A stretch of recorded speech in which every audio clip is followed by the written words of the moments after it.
What up, what up, what up, sports fans all over the world? It's your boy, Macdagiantsfan, here with my guy, Zion Zenith. This is the Premium Takes Podcast. Let's go! Let's get it. Let's get it. Back in your lives on a Thursday afternoon. Sorry if I feel kind of under the weather because my throat is strapped right now, but it's all good. We're still going to give you guys great content. It's the combine week because these players been doing interviews. They've been talking to the teams. We're hearing a lot of good takes, on them throughout the weeks. And then now is the first day where we got to see some players kind of do these on-field exercises, these activities. That being said, Adam's going to join us in a bit. He had some other business to take care of. But when he joins us, he joins us. Happy Thursday to you too, Daniel. Appreciate that. Appreciate that. But that being said, guys, I'm gonna pass the mic over to Mac. He's gonna kind of run the show for a bit. I'll give my take. Or can have a conversation about the combine while Adam gets here, and yeah, it's gonna basically about the combine this show. So that being said, do your thing, Mac. I know you probably watched the combine today. What are the things you liked? What things shocked you? Anything stood out? Let's get it. Oh, yeah, some things definitely stood out. What's going on, Coach Ed? Appreciate you stopping in, man. What a Peace and blessings to coach. you as well, man. That draft stream was fire last week, Coach Ed. That was awesome, man. Um, But yeah, let's talk about the combine a little bit, man. I'm not even usually the biggest fan of the combine. I'm kind of one of them old school type of guys. Got that Paul Dottino mentality. You know how he refers to it as the Love it. underwear Olympics. And that's kind of I kind of do believe in that, man, a little bit, because it's just, I mean, these guys, we all know they're good athletes working out in shorts and stuff. That doesn't really, to me, measure a football player. I put more stake into what I see on the field. Well, after what I watched today at the scouting combine, I got to say, I don't think the New York Giants have a legitimate shot at one Mr. Arvell Reese anyway. And I know we've been throwing Caleb Downs' name out there a lot, and the Carnell Tate and all that. I get it; they're phenomenal talents as well, and they would obviously be filling positions of need for the New York Giants as well. But yeah, I'm sorry. When I watch Sonny Styles play football on the field, I'm already impressed. But then when I watch a workout like I saw today, I'm at the point now where I'm thinking, the number 5 overall pick, when they walk up to that podium, the number 5 overall pick, Sonny Styles might just have to be the guy. You know how you say, the quarterback on offense is as that guy. You want to get your quarterback and nail him down. Well, Sonny Styles might be that linebacker, that difference-making linebacker the New York Giants need. That almighty, that line to bring prominence back to that position once again for the New York Giants. Sonny Styles' workout today was absolutely unworldly. I've never seen anything like that before. He was like a robot out there, and then the fact that, like I said, I don't put necessarily a whole bunch of stock in these drills all the time on the field, because like I said, these guys are just good natural athletes anyway, so they're supposed to look good in their shorts and stuff doing these drills. But like I said, what Sonny Styles also has more than proven it on the field as well. You know what I mean? So we know this dude gets down on the field as well. It's not just some workout warrior like Mike Mamula years ago. You know what I mean? So, and look, I haven't been personally talking about him as much as some other people have been, but I'm sorry. At this point now today, I think he just raised the bar. He raised the bar. And like I said, him, Arvell Reese, those guys right there, like if the Giants could get either one of those guys, which I think Sonny Styles is realistic, based off of what I'm, seeing in a lot of the mock drafts and whatnot. I think that's more realistic because Arvell Reese is just most likely going to be gone. In-network doctors on ZocDoc. Mom, we need you. Okay, thank you for that. But but Sonny Styles, man, I think this guy right now, man, he's moved up on my personal draft board big time today. Like I said, I was already impressed anyway. And after what he did today at the combine, I don't know. I don't even know what to say. He left me speechless, man. But I mean, Arvell Reese also did look phenomenal out there as well, man. Another one. Obviously, you know what that guy's capable of. If somehow he was able to slip to the New York Giants some kind of way, you know, I definitely ain't got no problem with that. I'm excited for tomorrow to see the D-backs. D-backs and tight ends working out tomorrow, but I mainly want to see the D-backs. Definitely want to see the Caleb Downs work out as well, see how he looks out there. And that's something else to talk about with the combine. Because we take Arvell Reese, Sonny Styles, for example, man. Usually players of that caliber, you don't usually even get to see a full workout at the combine. These guys are usually more just falling back, do their little thing, wait till their pro day, whatever. But they did the full complement of drills, everything. And hats off to those two young men going out there showing it all. Because at the end of the day, neither one of their draft statuses, was really going to be affected too much either way. Arvell Reese is still going to go in the top 5, whether he worked out at the combine or not. And so at the end of the day, hats off to those guys going out there and still, you know, working out, putting on a show. And they really did. They really did a damn thing, man. You said you've been on Style since season's end. I just thought you could have gotten him in the mid-teens. Now it's that 5. Can't trade back like I wanted. Yeah, I don't think so, Coach. I think after what he saw today, I think Sonny Styles could be a legit top 5 pick. Like I said, I'm not upset right now if we walk up to that podium with that number 5 pick, whoever's in the commissioner announces Sonny Styles' name going to the New York Giants. I would be all good with that, man. I absolutely would be. This dude today, he slammed the door for it on it today for me, man. Like today, he proved that he's more than worthy of that selection. And I just think he's one of those kind of guys. You got an opportunity to get certain types of talents like that. You can't really pass it up, man. And that to me is generational talent written all over him, man. Like I said, and but a couple other guys that, you know, stood out a little bit for me today. Not necessarily a top guy, but a guy I kind of noticed when the D tackles were working out, man. Get his name. I can't remember his name offhand. Yeah, the kid from Wisconsin, a day 3 guy. He's gonna be a day 3 guy, you know. But let's see. The draft is 3 days, and you can cover it all. You know what I mean? So this guy here, Wisconsin, this kid, not D tackle, DN, Mason Riger. Yeah, Mason Riger. This kid is I was watching him work out doing the drills, man. He has really good feet, really clean. He was going in and out of working out, really great workout. And he really showed me a little something. I think, and he's a little older, 24-year-old. You don't just snap a photo. And we don't just click. Little 24-year-old kid coming out. So he's a little older, a little more seasoning on him. And he's had a little history with the injuries, apparently. But he'd be, to me, a good like day 3 type of guy, man. If maybe potentially take a flyer on him, add some depth, and who knows what you get out. You're gonna get a guy with a very high motor, and like I said, the guy is seems to be very fundamentally sound. So I just think he's the type of guy. Just something else that just stood out. A guy that stood out to me.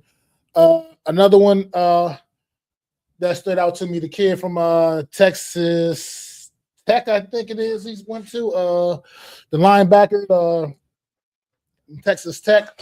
What's his name? Rodriguez. Yeah, Jacob. Is that him? Jacob Rodriguez. Yes, yeah. Absolutely. Another one that was just jumping off the screen for me. I mean, this guy is probably likely a day 2 guy, potentially. I mean, late, but kind of maybe not.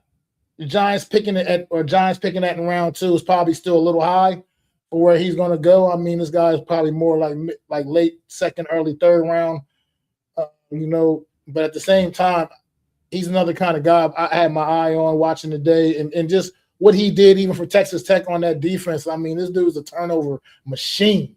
I mean, absolutely. I mean, this guy has the knack for just freeing Luke getting that football out of the offense's hands, man. This dude knows how to do it. I mean, nobody in college football did it any better than this young man right here. So just another guy keep an eye on. I mean, looking to add depth to this defense, add depth to this team. he was another guy that I noticed a lot of good things and saw a lot of good things. And the fact that he was following up on every drill, he was following behind Arvell Reese. There's something to say about that as well. I mean, every time he had to go after Arvell Reese, I mean, and like you said, we saw the things that he was doing. But yeah, that was another guy that stood out for me, man. I don't know if you got anything about anything that you saw today, Zion. I've been talking for a few minutes here. Nah, you're good. Please hold it down. I love it. Yeah. That being said, the two Ohio boys, like, yeah, that Sonny Styles kid. I wasn't really eyeing him. Mainly, like, I knew who he was, but I wasn't really looking at him, you know.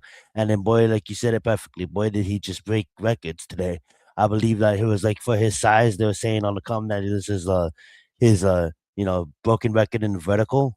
This is a better ability, you know, to get up there, and just his speed, you know, his speed at that position. Someone that can come in and, like you said it, you know, be a quarterback on the defense. Someone that can come in and John can do his thing with, you know what I'm saying, and Denoy can scheme around him and bring this defense to life. You know, it's going to take that QB on the football field, and obviously with Reese, you know what I'm saying, him doing his thing too, just goes to show you how stacked Ohio State's squad was this year. You know what I'm saying?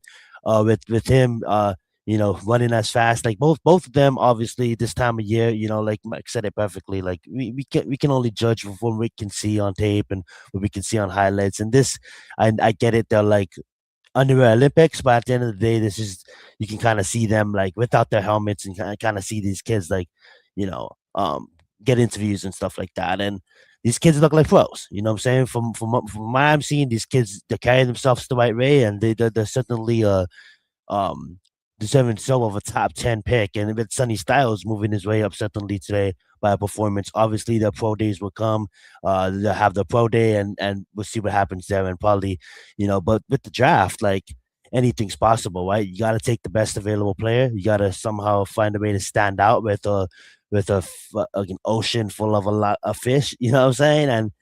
And so this is where you do it. This is where I love the fact that you brought up day 2, day 3 people, because of the fact that this is when you stand out. You know, the whole attention is on Sonny Styles and Admiral Reese, and then how do you go and you make yourself, you know, look good and rise your stock. So I love the combine, love watching it. A few other players that I can't wait to see this weekend. I know I've been smashing Caleb Downs, but like Max said, like Max said, you know, Sonny Styles, man, I wouldn't be mad if he selected him. Reese, if he's there at 5, pick him.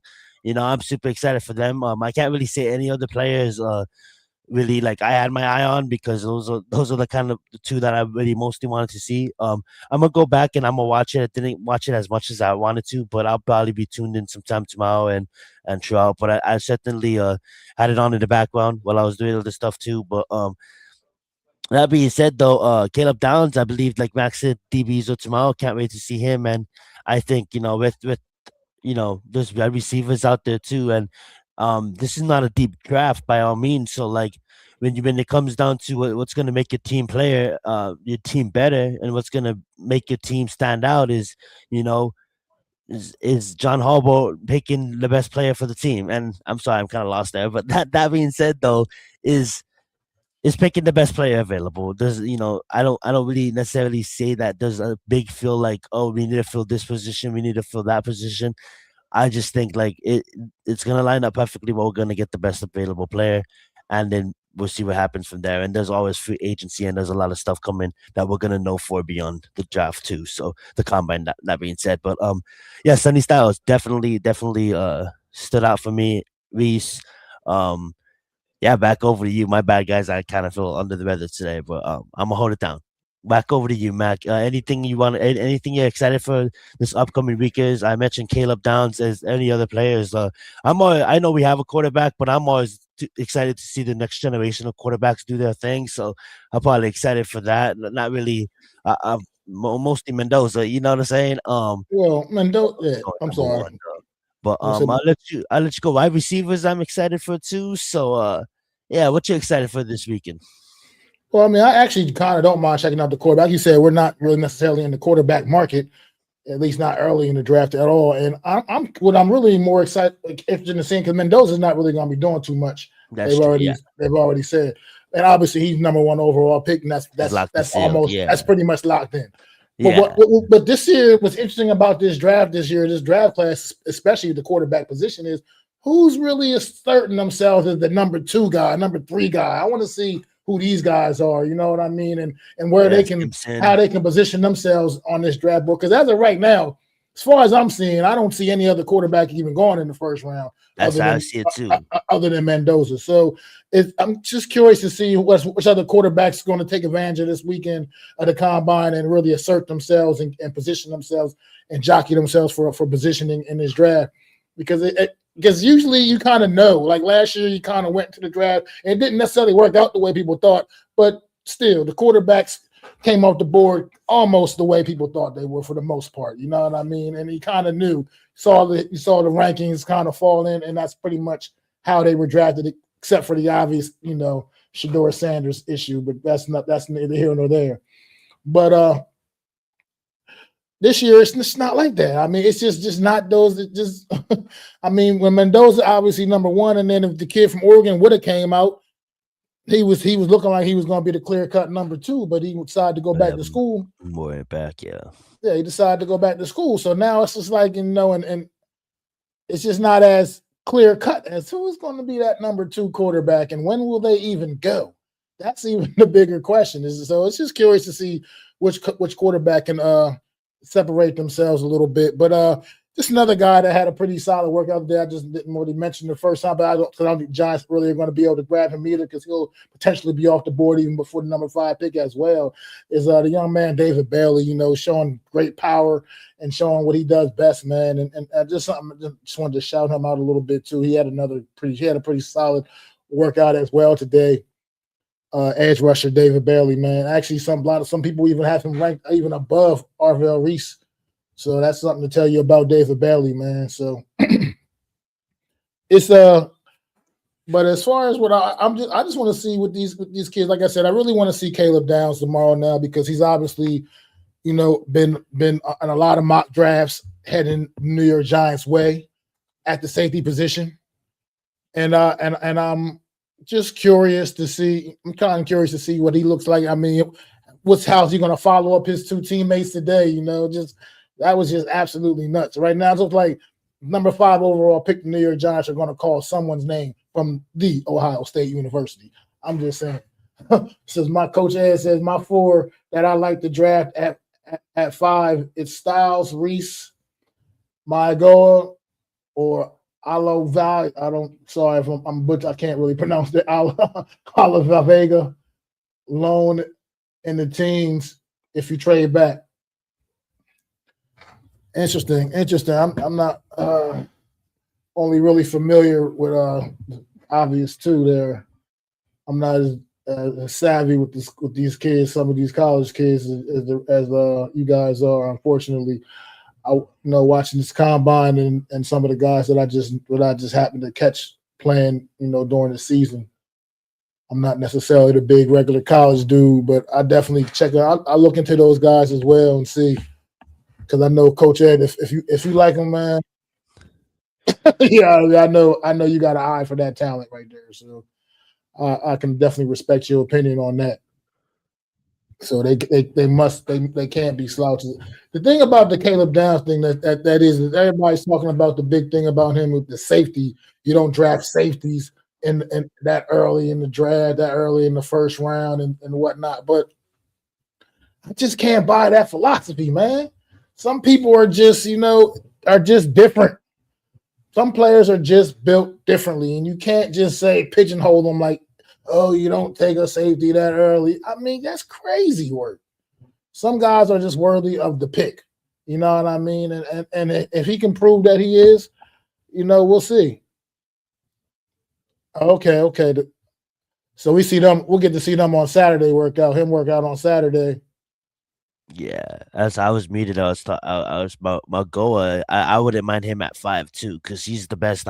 In my opinion, too, he's the best offensive tackle in the draft out of Miami, and he could seal what we thought Evan Neal was gonna be. So that's long gone, right? I like our O line, but I really do believe it's gonna be a Ohio State cat. But we'll see what happens. You know what I'm saying? I wouldn't be mad if he impresses as well, because he's him, and they're so rare and they're so hard to come by.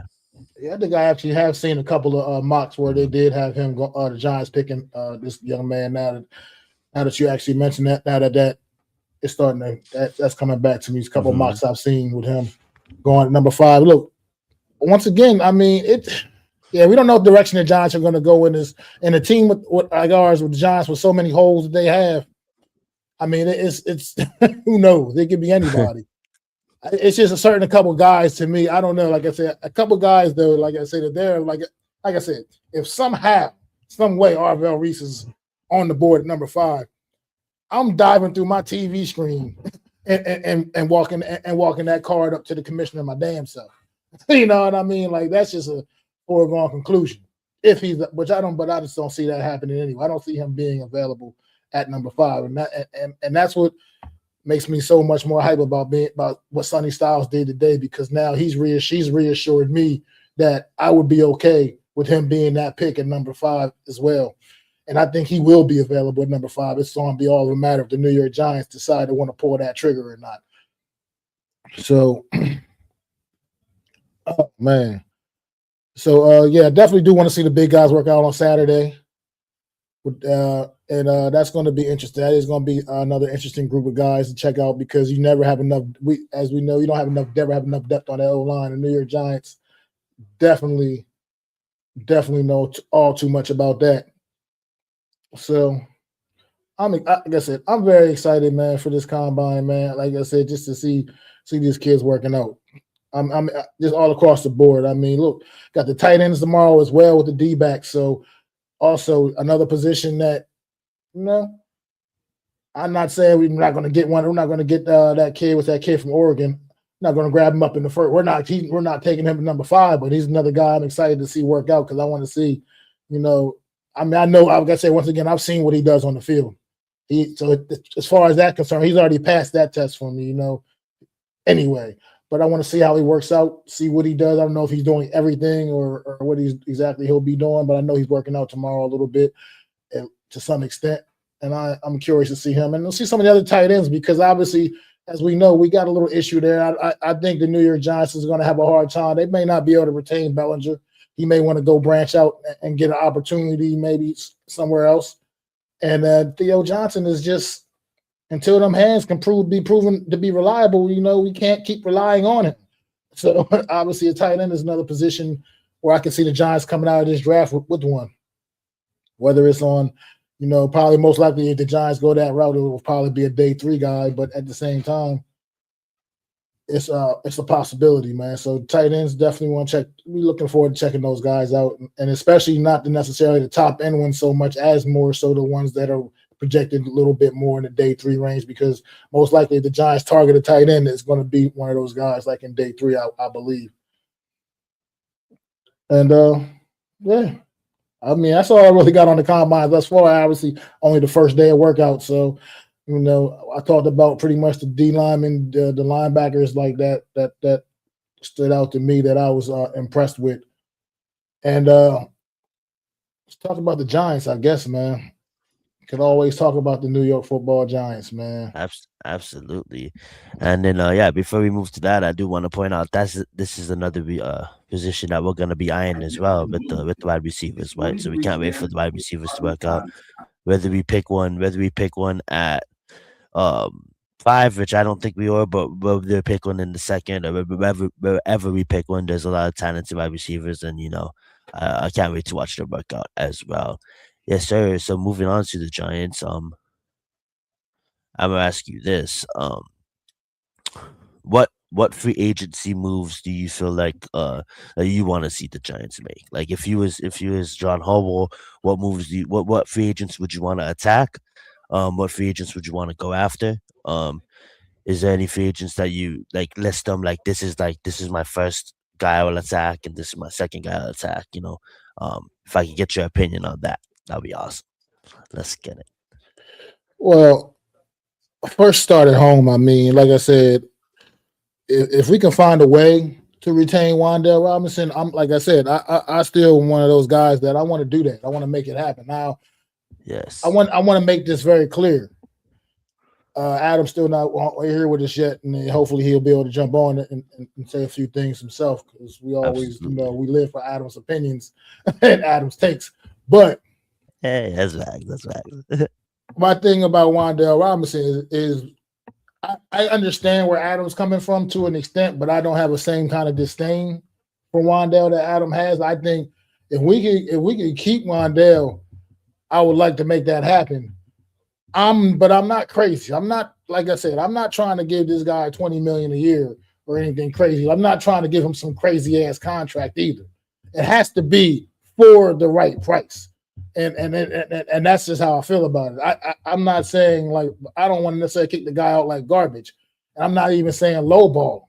Something fair and reasonable for what he truly is. And I don't, and I as long as as we can keep him around at, like I said, at a decent price, I'm okay with that. Like, and I think he does add something to this offense, especially if you have two good wide receivers on the outside, which will Malik. We have one for sure, Malik Neighbors, and then maybe we get another one in this draft or acquire another one through free agency. But I just don't. I just, as far as I just don't want to, like, you know what I mean. I'm tired of always continuously getting rid of what I know is solid and good football players. You know what I mean? Like, this guy has been productive throughout his tenure with the New York Giants, and he's gotten better, increasingly better each and every season. This year, ended up for most of the year being the New York Giants' number one target, and he still ended up having the best year of his career. So that just goes to show me how hard this kid works. Jackson Dart loves him. Great rapport with Jackson Dart. You got to think about all these things. Like I said, I'm not about overpaying Wan'Dale Robinson. I'm not with that. I'm not. But at the same time, if there's a way they can find a way to hang on to him, let's make it happen, man. Cordell Flott's another one. Cordell Flott also, I mean, another guy that's just gotten better and better and better. And clearly, I feel like he was our best D-back this past season. Straight up. I mean, I just think he was the most consistent in the secondary all year long, man. Had a pretty strong campaign, man. And I'd like to see that. I'd like to see them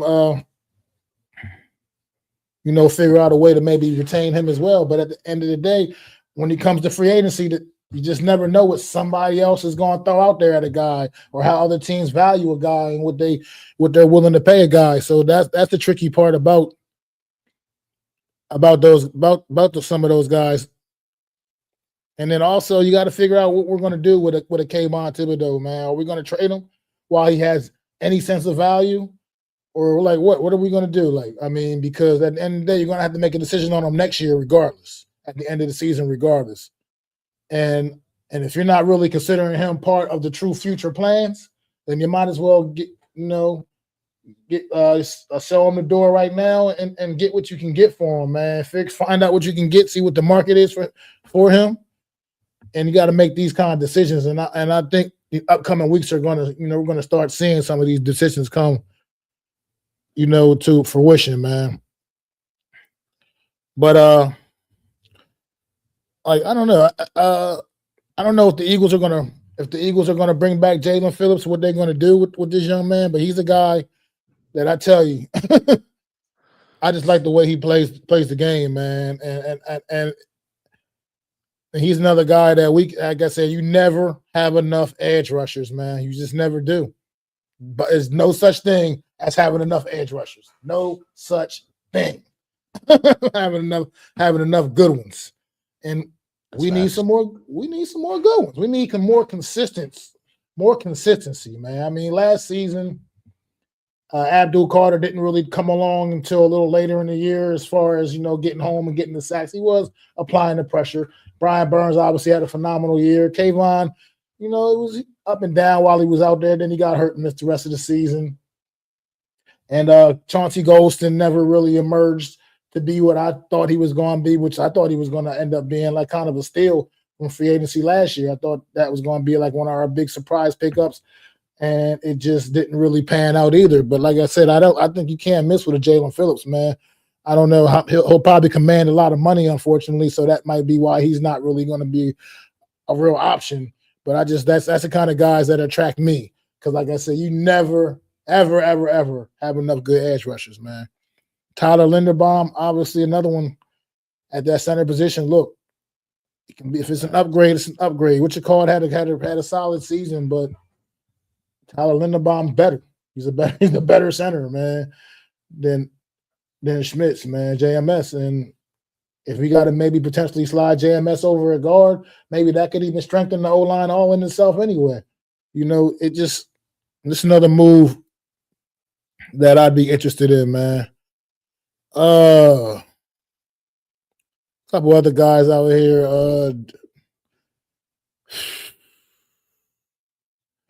While you look for them, I like what you said about Kayvon too. It's like, first off, I want to point out too, like, I don't think that we're gonna be in a position where like we have to worry about the cap too, because I think we can play around with the cap, and we're in like the last place when it comes to dead cap. So like when you look at it that way too, it's like we have a lot of flexibilities.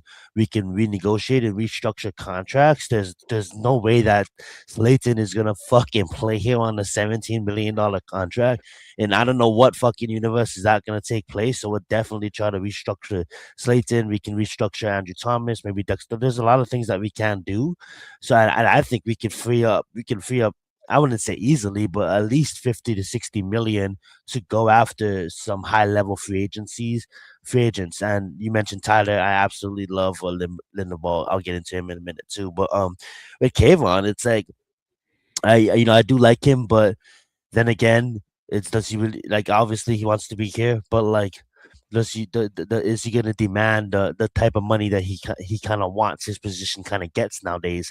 And we have are we gonna it's gonna be a kind of prove it type of year, right? And if that's being in the case, I absolutely would agree. Offer the kid, see what you can get for him at least.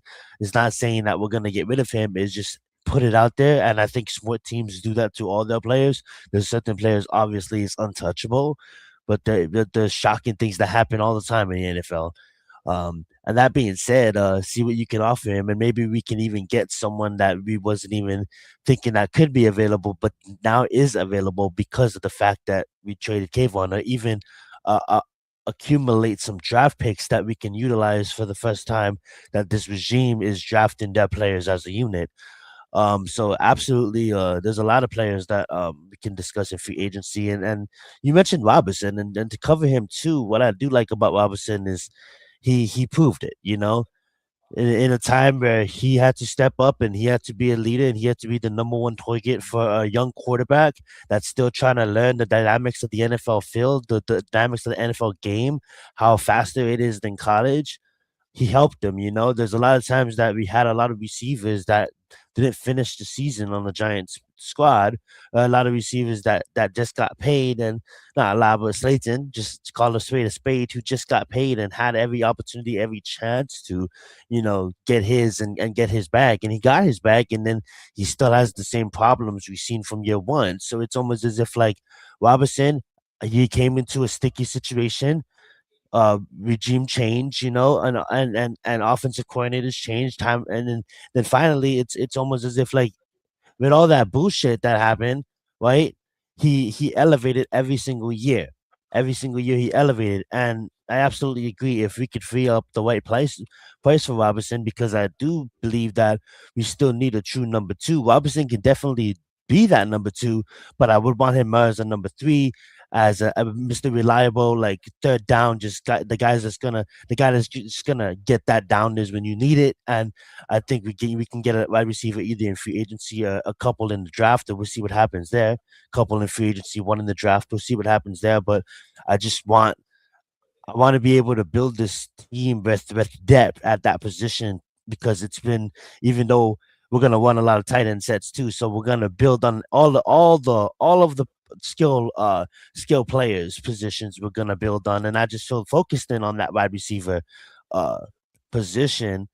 We've been hurt and we've been playing for too long, and the guy focusing back on the main point, which is Robinson. the guy who's been there and overcame all those odds and progressed every year, not decreased, progressed. That's deservedly so of especially just some talks. And obviously, if he walks, he wants to go see greener pastures. Go right ahead. We've seen it just happen to two of our players, with Leo and with Julian Love, players that was performing, and we ended up trading them away for circumstances, and look at them now, right? So like, and all of our most of the players that leave the Giants, like Mac was saying, we just, I remember when McKinley left and he had like leading the league in interceptions by like week 7, that and it's just all of our players that leave, they're talented, and we have to keep our talent in house. And I think Robinson is talented, and I think he wants to win. He deserves to be a Giant, and hopefully they can negotiate a contract that doesn't break the bank and doesn't limit us from getting another wide receiver, but still respecting Robinson and respecting his game. And that being said, I think hopefully we can get something done with there. That being said, Mac, I'm gonna pass the mic over to you, and you can cover free agency if you want, talk Giants, whatever you want to talk about. Yeah. Let's get it. Thank you for holding it down, guys, and I appreciate you guys. Thank you for watching. Absolutely, but also just another thing, another one I forgot to mention earlier. I forgot about Jermaine Illuminor as well. Figuring out a way to retain him as well at right tackle, man. Keep him on the right side. You got Andrew Thomas on the left side, and as of right now, you can continue to have Marcus Bowe continue to keep developing, man. Another Jermaine Illuminor would be another guy I would look to try to retain as well, as far as our own free agents. But then also, in the event that we potentially will lose Wan'Dale Robinson, because right now it's a possibility, man. I don't know how other teams around the league value Wan'Dale Robinson or not, but we'll find out in a couple of weeks. But Romeo Doubs, another guy that we could look at to maybe, even if you needed to bring somebody else in, Romeo Doubs could be another guy that could potentially work out as well, man. So yeah, I don't know. I mean, also, if you're looking to find people to trade for, maybe, looking for other wide receivers, like Jalen Waddle kind of fits more of that slot mode as well, but he's very dynamic, and if clearly, from what we've been hearing, he seems to want out of Miami. So, you have to find a way to trade for him as well and put something together for a trade. I don't know how much they would expect to get in return for Waddle, but he's a dynamic player, so they probably wouldn't be an easy trade to make happen necessarily. But that's just another guy of interest. I always had a thing for Jalen Waddle, even coming out of college. I always was a big fan of his. So if there's any potential to be able to make that happen, look, it's a lot. We're going to find out. Like I said, free agency starts up in a couple of weeks, and things are going to start open. They're going to want to get that little tampering period is going to come through. And we'll get to see, what some of these guys can do, man, and see where some of these guys fall. But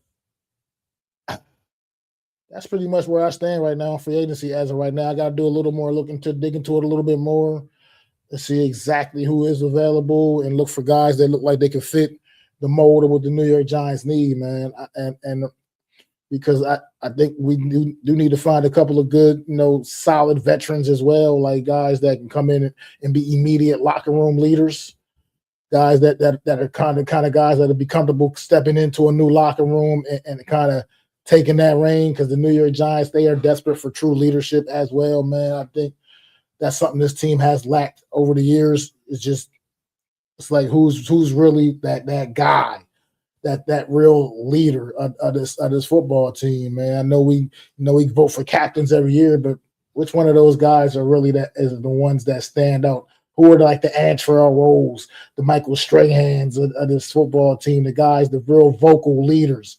We just lack that right now. We don't seem to have that. So look for certain guys like that as well, that could potentially join this team. And like I said, I put all my faith into John Harbaugh's vision, man. And we're going to start finding out what that vision is in the upcoming weeks, man. What it really is. But I got faith in it because I watched it work for several years during his tenure in Baltimore. So, yeah, I'm ready, man. I'm ready to go on the ride, man. The New York Giants, we've been so bad for so long that right now all we can do is go up, man. All we can do is go up. And I think we're really positioning ourselves to be in a good way, man. I know Joe Shane spoke the other day, and he's talking about his position ain't changed. His duties aren't any different. Joe Shane, kill it, Skillet. The last word goes through John Harbaugh. That's the last word, bro. It ain't no Joe Shane. Your role has absolutely changed. You answer to him now. That's just what it's gonna be, man. Get on board, bro. You ain't got to come out there and try to save face talking about your role hasn't changed. No, your role is different, bro. You are no longer the shot caller. You are an advisor. you get to share your opinion. That's what you get to do, Joe Shane. That's good. Yeah, I love it. And it's still kind of early too. Like I'm watching Combine, on rerun right now. It's still kind of early to because a lot of teams are gonna attack these free agents. You know what I'm saying? They're gonna resign their own free agents. I'm wondering if the Bengals are actually gonna pay that Tyler guy. That they've just been trying to franchise tag for 2 years now. You know what I'm saying? Mr. Bengals pay the offense, but don't pay the defense. I don't know what the fuck that is, but yeah, most definitely as more free agents come available, and as the waters kind of clear out, and we can actually see who's really truly available, and not just people that do still need to talk to their respective teams. Then we can get into that.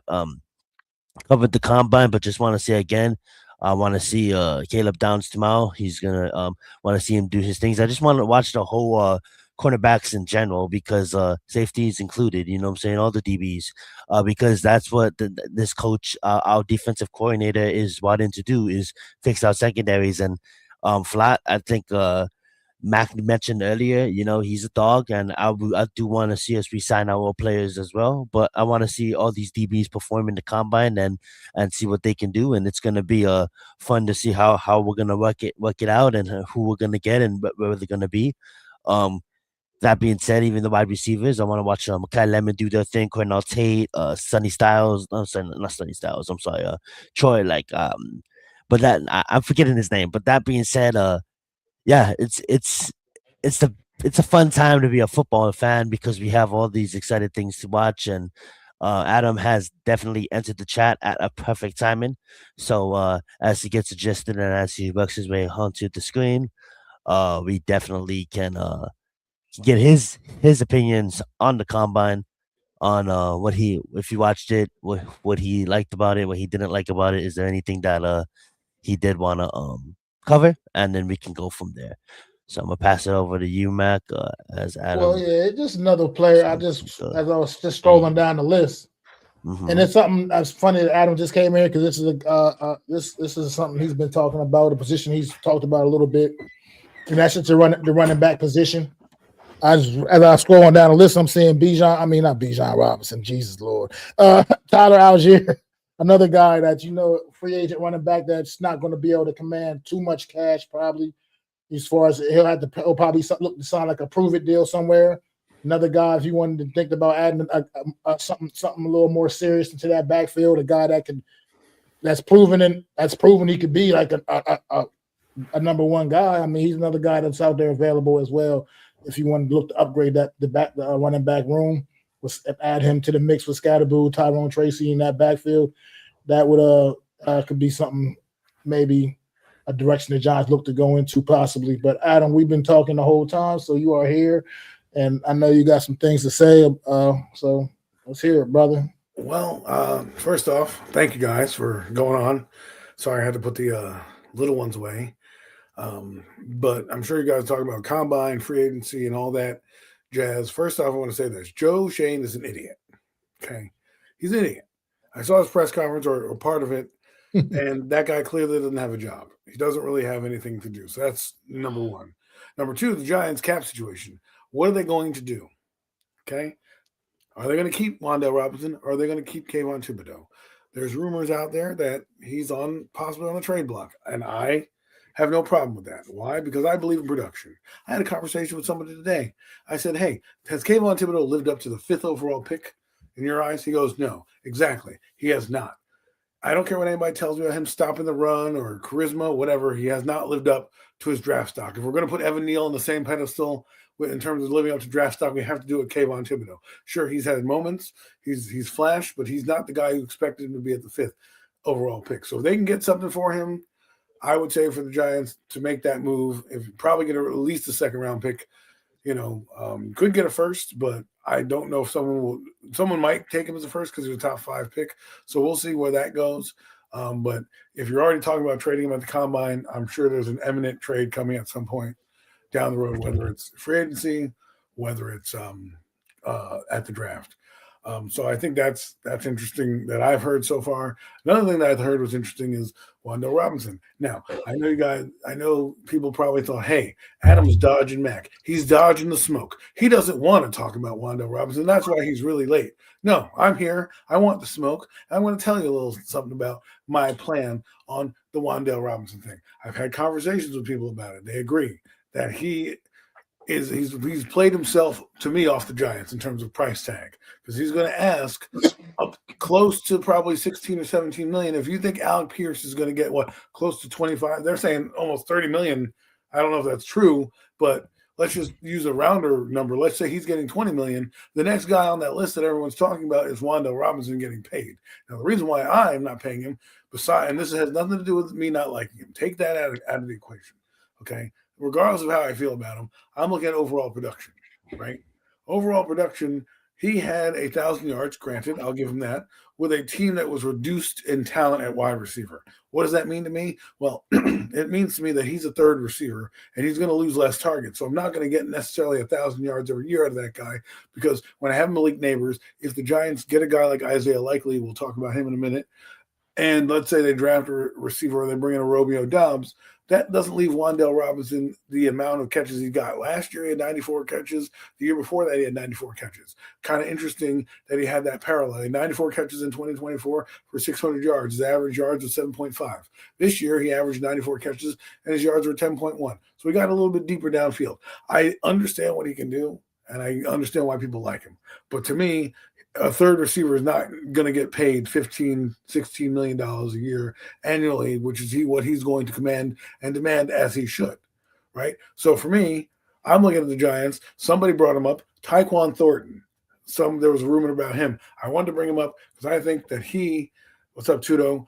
I think that he's a guy that can come in here. If you want, you could supplement. You can bring him in, then get a draft pick, maybe a second-round pick or somebody that you get for Kayvon. What up, Tudo?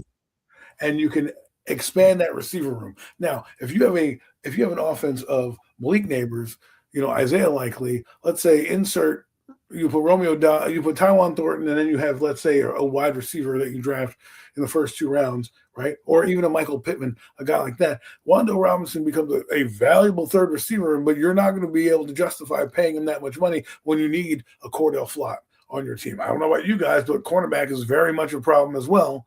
And Cordell Flott, while he's not the greatest, and I don't think he's the greatest cornerback, probably will demand less money than Wan'Dale Robinson. Therefore, I would rather sign him and possibly, somebody else, maybe a Tyquan Thornton or Romeo Doubs, with that money that they're going to get for Wan'Dale Robinson. So for me, those are some of the things that I'm hearing. Now, let me get into some of the free agent guys I'd like to talk about and think the Giants, or what I'm hearing that they'll do. I know that you guys have talked, so bear with me as I try to land this plane here. So there's a guy out there I like, and I heard they want to get an off-ball linebacker, Devin Lloyd. I would love to have him here. I think would be a great linebacker. But if you guys have been watching the Combine, there's a guy that I've been talking about for a while. His name is Sonny Styles. He's out there, and boy ran a 4.48 in the 40. 4.48. 4.46. Oh, sorry. I'm doing him justice. Okay. 4.46. 6'5". Let me reiterate this for you. 6'5", 240 pounds. That's the guy. I don't care about Caleb Downs. I know you guys like him. That's the guy I want at 5. That's the guy who's going to be a game changer here. Imagine you put Dexter Lawrence there. You have Brian Burns. You have Abdul Carter. And now you got a man who's going to demand respect in the middle of that defense in Sonny Styles. And then you can bring in a guy, if you want a cheaper linebacker, if you don't want to keep Okereke, you can bring in somebody like a Kenneth Murray or a person of that ilk to be alongside him, depending on how they want to run this defense. And then I would think that they would probably draft another corner or get somebody in here, maybe sign a Cordell Flott and go with a Debo and Flott, and then you have Holland and Tyler Nubin there, and then you have your stud linebacker, your guy who's going to really change the defense in Sonny Styles. I think this guy needs to be in play. He needs to be talked about being in play. I think with him in play, the Giants really have something that they're going to be working with on defense. I'm not saying I don't get an Arvell Reese or a Tate. I love Tate as well. But for me, if the Giants decide to not go, because I think they have three positions really that they have a huge need at: wide receiver, linebacker, and O-line, right? Interior line. Those are my three main positions. I don't know if you guys agree, but those are the three that I think need to be addressed the most in free agency and the draft. And if you have a chance to get a guy like Sonny Styles, who, when's the last time the Giants have drafted a linebacker in the first round? Carl Banks in 1984. And when's the last time the Giants have ever had a linebacker of this ilk that could come in and change a game? This guy, we're not talking about some slouch. This guy is 240 pounds, 6'5". He's going to be a wrecking ball out there. He's got attitude. When's the last time you saw a Giant defense? As God bless Brian Burns, but this guy is going to be the unquestioned leader walking into the locker room. He's going to have that presence about him. People are not going to be looking down at him as a 6-foot pipsqueak or whatever. He's going to be a full-blown man walking in there. So I hope that the Giants take this man, change our defense around. I know people like Caleb Downs, and you can have your argument for him. I know I said I want Cardinal Tate, but after this performance at the Combine, it's clear to me that this guy deserves to be in the conversation. And I think he's a game changer on the defensive side of the football. If you want me to believe and buy in, Mac, and get on that top 10 defense with you and get in that train, you go get me Sonny Styles. I'm going to be right there with you. I'm going to be saying, you know what, Mac, I'm throwing everything out the window. That's the guy. We're going to be a top 10 defense. And that's what I'm playing for now, because I'd rather hear you guys' thoughts on some of the things I might have just said. I know you guys. Sliding. Well, yeah, absolutely, Adam. All you got to do to hear my thoughts on what you were just talking about is go back to the beginning of the show when you get a chance, and you'll hear all my thoughts. Because yes, I am 1,000% with you. I wish you were here at the beginning, because it would have made for an amazing segment. Just absolutely slobbing all over Sonny Styles, because that's how awesome the performance was today. Like you said, I was not even as high on him as you were. I mean, I was, like I said, he was definitely a top guy, right? But I wasn't quite as high on him as you already were, because I do remember you already speaking about him plenty before the season ended, the college season had ended. But yes, like I said. It's one thing, because like I was saying earlier, I put more stock into what I see on the field than what I do at the Combine anyway. True. But at the end of the day, what I saw on the field was already convincing enough. But what I saw today in the workout is just like, this dude's not even human. He's not even human. I mean, so yes, like I just said it. I said it already too. Like, look, I don't think we really have a shot at Arvell Reese anyway. To be honest, I just think he's going to be gone before our pick, regardless. And yeah, I think he's going to Titans or Jets. And I think Sonny Styles is sitting right there, just waiting for us, right, to say his name. Exactly. Yeah. Right. So I feel like we need to make I'm with you right now. I want to see Caleb Downs tomorrow. You know what I mean? I want to watch him tomorrow. I want to see his workout, because he is another phenomenal talent that's been mocked to the Giants in a lot of these mock drafts. But Sonny Styles, to me, just raised the bar today. He raised the bar. He talk about moving the goalpost, moving the damn needle. That's what that man just did today. To me, right. I'm all aboard on the Sonny Styles train, man. All aboard, man. He's got John Harbaugh written all over him. He's got that type of attitude, defense. Like, I like Caleb Downs, right? I think right now he's a solid player. They used him all over at Ohio State. I don't know if that's a good thing or a bad thing. The other thing that I'm also thinking about is you invested a lot of money in Javon Holland. There is a possibility of you bringing nice. We'll sign you up, Tudo. You could start right out alongside. You be our middle linebacker, man, and we'll give you a great salary too. But Tudo out there wanting to audition for our linebacker position. But getting back to what I was saying is, when you invest in that position, the D-back position, like you did, and you possibly can bring back Dane Belton. Not saying you're on the same defense, so it doesn't really matter if you bring him back, but he's a draft pick. He's a guy that you might get cheap, right? I'm not saying that Downs doesn't allow you to that those guys stop you from drafting Downs. What I'm saying is you've invested in the position. What position have we not invested in the draft heavily at all in the last 4 or 5 years? And last 4 or 5 years, last 30-something years, right? Almost 30 years. We haven't. When's the last time you can say the Giants put a first-round pick into a linebacker, a true legit linebacker, right? This guy deserves to be in that conversation, and I think he does more for what the Giants are looking for. I can get away with Holland and Newman as my safeties. I can work with that because I got Sonny Styles dropping back into coverage. There's another guy that's also interesting. The guy, the Texas linebacker, is also an interesting candidate. We can't get Sonny Styles, and the Giants want to kind of, get another secondary linebacker, is a guy like that. But if Sonny Styles to me is a guy you bring in and is a cornerstone of your defense. He can really, think about this. You'll be talking about Styles, Carter, Burns. You have a Debo, and then you have maybe Flott and a couple other guys. You really do have a lot of good stuff out there. So I just think that's pretty interesting to me what he did here, and it was remarkable because I didn't think he was going to run a 4.4 or a sub 4.5. I thought maybe 4.5, 4.6, but to run a sub 4.5 at the middle linebacker position, and you watch his tape, he is violent. He's a violent dude. Okay, him and Arvell Reese. People were talking about Arvell Reese show. That dude, there's something about Arvell Reese, man. I don't know what it is yet. I haven't put my finger on it yet. I don't know what he's going to be, but he's got some talent to work with in this new positionless defenses that they're starting to create where guys do like everything. I mean, Arvell Reese drops back into coverage and he's out there running with running backs and stuff. But then you have Sonny Styles who's dropping back into coverage, blitzing, coming up and stopping the run for the first time in a while. And I just think, you want a Ravens defense? Guess who was on the Ravens defense when Harbaugh got there? Okay, when Harbaugh got to the Ravens in 2008. There was a guy back there. I don't know his name. I think he's a Hall of Famer. He might have played linebacker. I think, his name was Ray. I think it was Lewis, or some guy like that. I think that's who he got there to see when he came there as a coach. He had a defensive leader.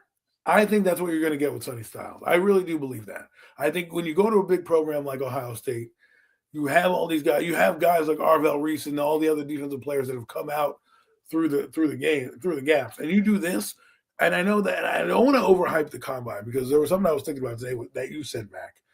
The combine is a showcase. You shouldn't take it too high, too low. But what it should do is make you go, do I need to go back and look at Sonny Styles again? Yes. Now I need to go back and look at Sonny Styles again because I know that he was fast, but now I want to know how that 4.4 translates on the field, right? And then that's what's going to then magnify your thought of him because you're going to be like, man, I knew he was good, but I didn't know he was 4.4 good. And now I guarantee you when the mock drafts come out after the combine next week, you're going to start to see him get creeped back. He was already mocked in some mocks. I think Bucky Brooks gave the Giants Sonny Styles. So it's not like he's been out of there, or Charles Davis, one of those two guys. It's not like it's out of the realm of possibility he could be there. But to me, if I have Downs and Sonny Styles on the board, right now it's unequivocally Sonny Styles because the Giants need a game changer in that position more so than they need a safety, which they just invested in, and they're hoping that that's what Holland can be. Like I said, I couldn't agree more with you on this. Like I said, everything you're saying about Sonny Styles, I'm all the way on board with that right now. I mean, this kid, he took it over the top today, man. This is like an all-time great combine performance. I mean, for what it's worth, like you said, his stock rose today. Yeah, this was not something you just see guys come in here and do. I mean, like I said, all these kids are good athletes. You expect them to pretty much overall look pretty good in these workout drills and their shorts and shit. But it was something different about what Sonny Styles put on tape today, man. This was just that, even just the vertical jump. I mean, all of these things matter. You know what I mean? Getting up more like a 10 on the RAS score or something like that. It's this, and this guy, like you said, he's like you said, he's a leader. He's what this team needs. He's what the doctor ordered, man. I think that's what we need. I'm sorry if you like Caleb Downs. I know Zion is a Caleb Downs guy, but I'm not saying that Caleb Downs won't be a good player as well. But to me, what the Giants, you want me to start to believe the Giants are truly on their way. You get me Sonny Styles on defense, and I'm going to start to believe and get hyped like you guys do every year about, oh, this is a top 10 defense. Now I'm going to start to believe it because you're making the moves necessary to make me believe that you're going to get a game-changing player. And I talked about this with a friend of mine. I said, if you're drafted in the top 5 or top 10, you're expecting a bona fide stud. Not necessarily a Hall of Famer, but a guy that's going to give you some great production. The guy that might end up in your Ring of Honor. He may not end up in the Hall of Fame, but at least for your franchise, he's got to make a difference. And I think what has been missing in this defense, and we've stopgapped it with, patchwork players like Okereke and all the other bums that we shuttled in here before Okereke. I don't even know their names, some of them, because they were god-awful. But we haven't had anybody to me, since Antonio Pierce, where I could feel like this guy's got a command of the defense. My defense is in good hands. Because even with Okereke out there, I never saw that leadership. I never saw that dog mentality that Antonio Pierce had. Antonio Pierce wasn't the greatest physically player. You look at him, he looked like he had a beer gut running around there and all that stuff. But he was so smart and so instinctual and so impactful in terms of his leadership that guys bought into the system that made the defense exponentially better. And we haven't had that where I like Mike McFadden, but is he a game changer? No. Am I going to miss him when he's gone? No. Okereke got a big contract, hasn't lived up to, I guess, the potential of what they thought he was going to be when they took him from, Indianapolis at the time. And he was a 5th-round pick out of Stanford. So you're probably reaching this guy's, max right now in terms of projection where he was going to be. So now it's time to really invest in that position. If you go and look at the Giants defense, I can name defensive line, Dexter Lawrence, 1st-round pick, Kayvon Thibodeau, Abdul Carter, right? You go to the cornerback position. You have Deontay Banks for the 1st-round pick. You have Cordell Fly that you got in the 3rd, another premium pick, right? You took Tyler Newman. You took a couple other safeties. You took Dane Belton in the safety position, right? You spent money on Holland, not to mention on Adebo. The only place you really haven't put a lot of stock in over the years has been the middle linebacker position. We had Ty Summers running out there last year. You have how many guys we had off the street rolling out in the last 6 games? I had to look at the scorecard 3 or 4 times to find out who Darian Fowles is or some Zane, guy that they got off Baltimore's practice squad. Like, let's cement the position with getting a guy that could be a game changer.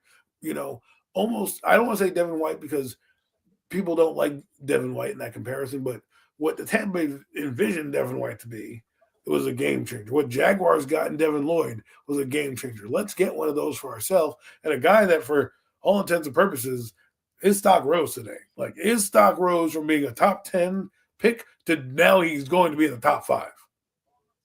Good stuff. Good stuff. I will say this. Thank you, Bookends, joining the chat. Thank you, Tudo. Thank you, Mac and Adam, for holding it down. Not really feeling so good, but still gonna come in and give you guys some premium takes. And I like Adam, you're absolutely right. I wouldn't mind me some Sonny Styles. I even came into today. I was telling Mac that I had the draft on in the background, but the 2 names that I really wanted to see perform was Sonny Styles and Reese. And boy, did both of them Ohio boys perform. I am excited to see Caleb Downs tomorrow, see what he has to offer. Because that Ohio defense was something else. You know what I'm saying? And you absolutely are right. Like, if the draft was, am I sold on Sonny Styles at 5? I'm not gonna be mad. Everything you just said got me hyped as well. Listen to it. I absolutely agree with you on that. want to see how the draft plays out, we can always get a receiver later on. You know what I'm saying? We still have free agency. Well, I just want to give my opinion on that. I am big on Caleb Downs, but like you said, after seeing what he did today, especially at vertical, especially at his size, you know what I'm saying, and the speed at his 40, like you guys was mentioning, absolutely killed it. That's a plus 1,000 aura, as the kids used to say so. And that being said, though, it makes me, yeah, you're absolutely right. It makes me want to go back and watch some tape on him, watch some highlights on him. See, he really popped out on the film watching them, but now I can actually, visualize him in a Giants uniform, and that's exciting. That is absolutely exciting. And you mentioned it too. Like, we fixed every other position around him, around that middle of the field. Just fix the middle of the field, and what an excellent leader that he would bring day one. And you get a more matured Carter, you know what I'm saying? And uh, a future Hall of Famer, hopefully, if everything goes right in Burns, you know what I'm saying, and Dexter Lawrence. So we'll see. It's exciting times. But I'm gonna give the mic back over to you boys. Thank you guys for showing up. Thank you guys for holding it down. Let's get it chat. Keep the chat coming in. I'm listening. I'm just gonna rest my voice. But let's get it. Tudo, I'm gonna definitely check you out on. I'll check you out on the 7th, Tudo, for sure. I'll make sure I tune into that. But let me just For sure. what the fuck? I just lost track of what I was going to say. Damn, I forgot what I was getting ready to say. Well, you're ready to defend your stance on Wando Robinson. Oh no, I'm good. I already spoke about him too before you came on, actually. But what was I getting ready to say about something? Oh, Ohio State. Yeah, Ohio State. Let me see. If Caleb Downs goes out there and performs tomorrow anywhere, even remotely in the ballpark, or where Reese and Sonny Styles performed today, the Ohio State Pro Day is going to be absolutely must-see TV. I mean, people, after what Sonny Styles and Reese did tonight, I'm sure people already are just marking the Ohio State Pro Day down on their calendar right now. I mean, that's going to be something to see, man, because I think Sonny Styles, he's got more up his sleeve, man. I think he's looking to even push those numbers up even more. He was actually unsatisfied with that vertical jump. He was like, I wanted 45. Really, dude? Like, really? I love it. But that's the kind of attitude you want. You want the guy with that kind of moxie, man. You want like that's exactly what you want for your football team. I'm ecstatic. Like I said, I'm on board. I'm all the way on board. That's who I want. I want him. And unfortunately, hopefully, he doesn't end up these workouts boosting himself up to like being even higher than the top 5 pick, and then we don't even have a chance at this point. There is like the Tennessee Titans looming. What are they going to do? Because the guy who also helped himself was Bailey, right? The tackle out of Texas, the defensive end out of Texas Tech. Yeah. Right. He ran a 4.51, which is incredible at his size, and he's being considered in the top 2 or 3. So now what happens is you're going to see a very heavy defensive draft from picks 2 through 5. I mean, when you think about it, the Jets don't necessarily have the resources at quarterback that in this draft to really take a swing on one probably this early. So it leaves you with Bailey or Reese. And if they go with Bailey, then I guarantee you that Sonny Styles and one of those other guys is going to go. I forget who's 3. I know that Titans are 4. I forget who's 3, but they're going to be probably three players taken. I wouldn't be surprised if it goes Downs, Reese, and then Styles in that order. Because if the Jets don't, this is only if Jets don't go Reese at 2, which is a strong possibility. But let's just say they take Bailey because they like his upside towards the Will Anderson, Brian Burns comparison that they're giving him. Let's just say they want to go that way. I can easily see number 3 being Caleb Downs, number 4 being Arvell Reese. Number 3 is the Cardinals, by the way. Yeah, I can see them taking Downs. I can see them doing that. They have no no direction really. They have no quarterback, so you take the best player available. So they could take Reese. So let's just put Reese there too, right? Reese, and I could see Robert Saleh going, we need a big time safety, a big time linebacker, right? To make our Fred Warner. Sonny Styles could go there. So I wouldn't be surprised if Sonny Styles' name gets called at possibly 4. and then you're left with either Downs or Reese or whoever is left in that little grouping there, which isn't a bad consolation prize when you think about it, right? Because you're going to get one of the top 5 players in the draft probably, and one of the top 5 defenders in the draft. Now, the Cardinals could put a fast one and go with a Jeremiah Love, maybe, and go that route. Maybe they go with a lineman. Maybe they trade out now that a guy like Sonny Styles or maybe possibly Caleb Downs tomorrow blows up the combine. If they start doing I can't wait. I want to see what Tate does too, because imagine if 4 guys go to the combine from one school and really in the top 10 conversation and really kind of change it on its head. Right? Could you imagine that? Think about it. They already took an Ohio State receiver in Marvin Harrison. I'm not saying they would do it again, but if he goes out and blasts the combine, now you're going to have to consider maybe he's in the top 5 mix, because maybe one of these other guys won't be here because they're showing up and showing out, right? No one knows exactly what the Cardinals are going to do, but you kind of have an idea with Robert Saleh that one of those defensive players that's left, Downs, Reese, Sonny Styles, is going to probably be there. It's probably going to end up being Styles if they get him, and we're going to be left with either Reese, Downs, or Tate at that point. And you can't go wrong with either 3 of those guys, but it's going to be an interesting top 5 to be, so to speak. I think this draft is getting better by the minute. I know that people weren't fond of it, I guess. It's because the quarterbacks are whack. It's because of the quarterback. It's because of the quarterback situation this year. Oh, yeah.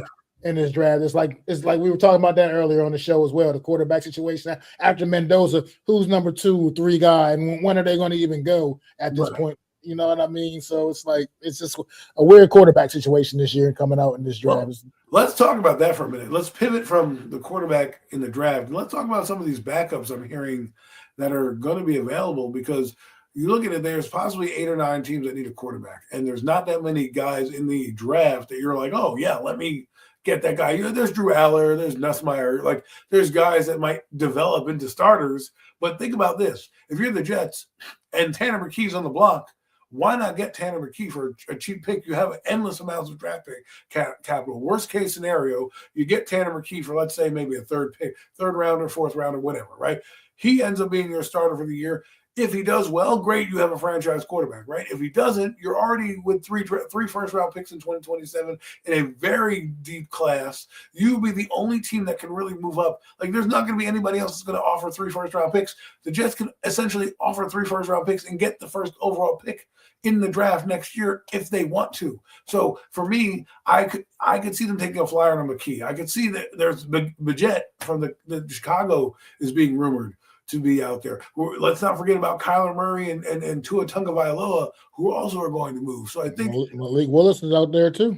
Malik Willis is going to be the highest paid quarterback prospect out there. And I think it's intriguing because of the lack of quarterbacks or lack of name traction in quarterbacks, because for all we know, Drew Aller can come in here and be a beast, but there's no guarantee with that. And he hasn't shown it on tape that he has been consistent with his abilities.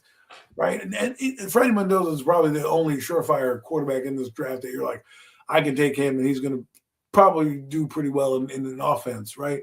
The other guys have a lot of question marks, which we can all get into in a little bit. But I'm intrigued by this backup quarterback market / guys like Kyler Murray and Tua Tagovailoa. Where are they going to go? If I'm the Jets, do I invest in it?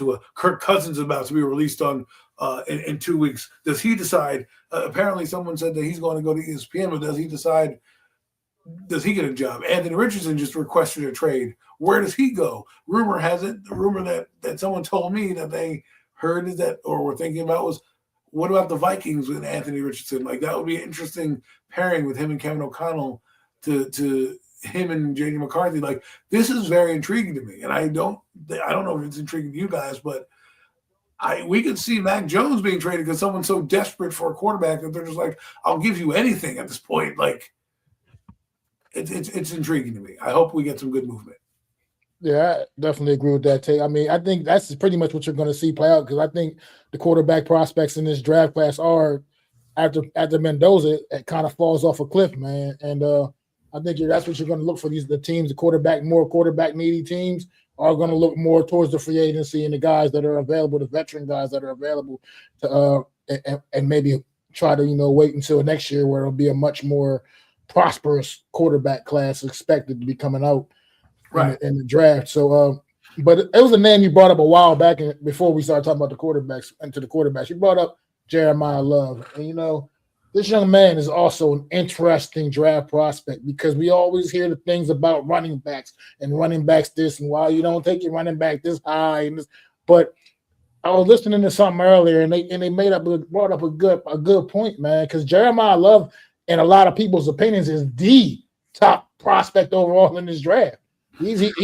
Some people have him in that high regard. Quite a few people actually do, and he's definitely amongst the very top players, period, at any position in this draft class, by far. But people get that stigma about the running backs, you know what I mean? But like somebody said, I can't remember who it was earlier I was listening to, some podcast I was listening to. But like they said, sometimes some players are just too darn special, man.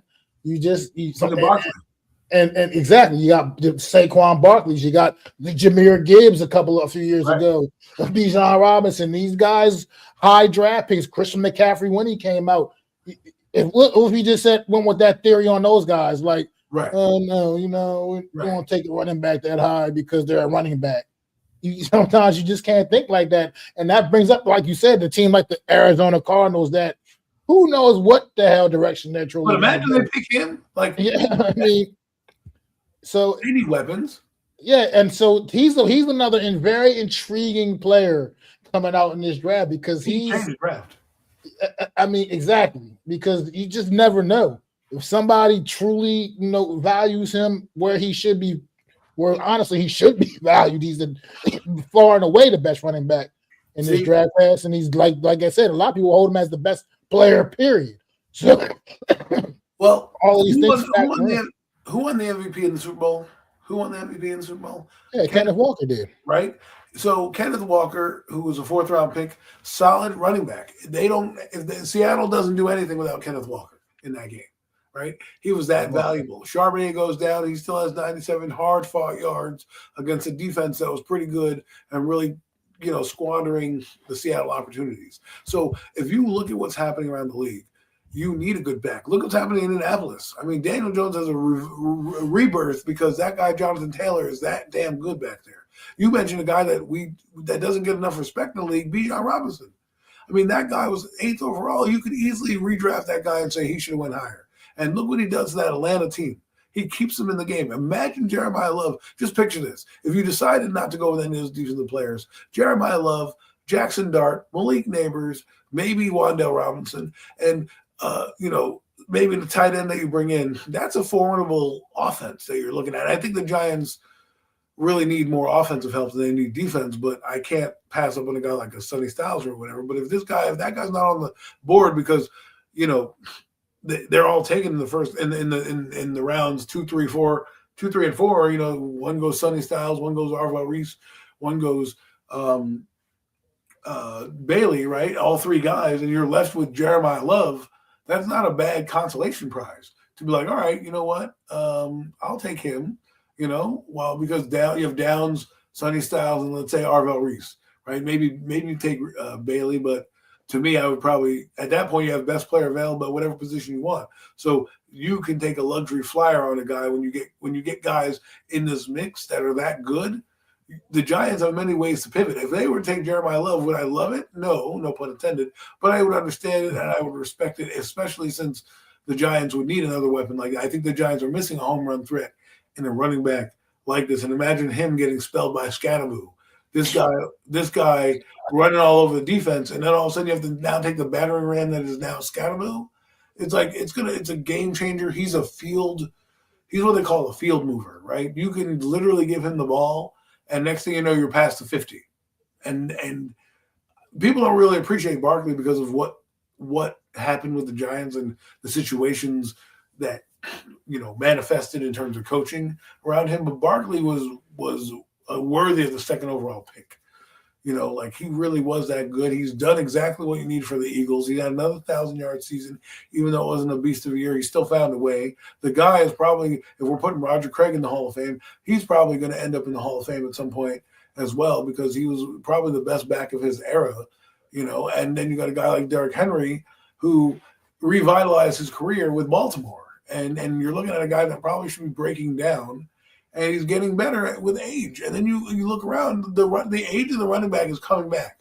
And people need to realize that your team is not winning without a solid running back. Even the Patriots had a solid running back or a couple running backs, right? And to me, growing up, running backs were the focal point of the offenses in the mid-90s. You had them across the board.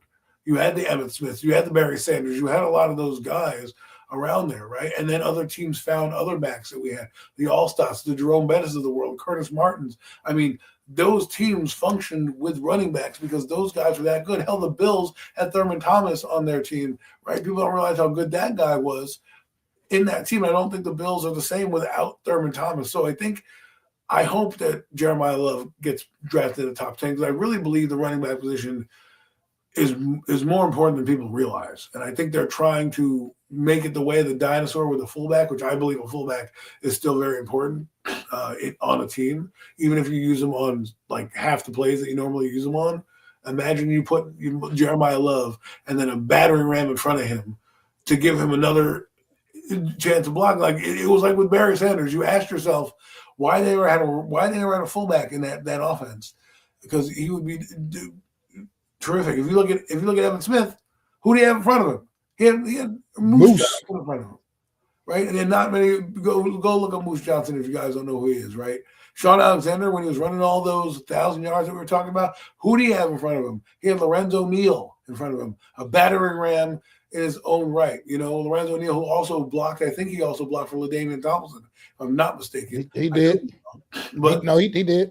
But another great running back that was picked high and was picked, I think, number 2 overall in the draft. If I'm not mistaken, I think it was 2. He was a very high draft pick. I can't remember exactly. It was 1, I think, and then I think he went 2 behind Michael Vick with Atlanta. So, point is, running backs matter. If Jeremiah Love blows up the combine and ends up being that guy, don't be like, oh, well, you know, we can't. They're playmakers. Their guys are in the Hall of Fame because of what they did, right? The Cowboys aren't the Cowboys without Emmitt Smith. You can tell, you can go argue with your mama. You know what I mean? Like, they're just not. And running backs matter across the board. And you ask that Colts team. Look at you need to ask who needs a running back, who would love to have Jeremiah Love right now? The fucking Denver Broncos. Okay? Imagine if they had an actual running back in that game that people feared. Maybe Jarrett Stidham doesn't have to, you don't have to ride Jarrett Stidham's right hand to victory. You can just say, you know what, we got this great running back who, we can do many things with. Let's just give him the rock and see what happens. And they didn't have that. And I think it affected Denver because Patriots didn't have to worry about a threat. They were like, oh, who was your running back? J.K. Dobbins wasn't in the game.